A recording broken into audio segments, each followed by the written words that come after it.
10 vuotta, kun mä oon viimeksi täällä hämmentänyt. Nyt mä hämmennän näissä ja kattilat on ihan hyvässä kunnossa, paitsi yksi kattila on täynnä jotakin, joku on laittanut siihen jotakin ruokaa, antaa sen nyt olla. Ajatella, siis mä oon istunut täällä lampaan karitsan kanssa. Mikä sen karitsan nimi on? Ei, olikohan sillä nyt sitten nimeä ollenkaan. Semmoinen valkoinen karitsa oli ja se mun perässä kulki. Ja tässä me leikittiin yhdessä. Niin. Kivi on. Ja pysyy. Mutta se oli paljon isompi silloin, kun mä olin pieni. Nyt kun musta on tullut näin iso, niin jotenkin tuo kivi on tullut pienemmäksi.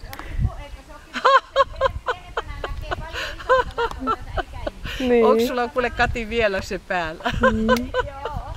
Hän laittaa filmiä oikein tuolla nyt. Ihanaa.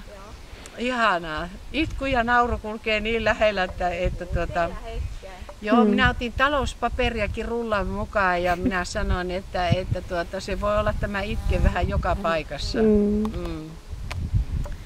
Siis se pihlaja oli tällä puolella. Se oli sillä puolella? Joo. Ja niin meillä oli keinu tässä. Joo. Ihan semmoinen narukeinu. Joo. Jaha. Niin. Joo, no tämä on sitten, mistä sitten ottanut siemen? Niin. Ihana, että täällä on nämä pihlajat ja toi on aivan, siis se on niinku siunattu toi, kun siihen on kasvanut noin valtava, siis sen yhden puun. Nämä on kaikki niinku itekseen tullut, ne on tällä lailla jätetty sitten.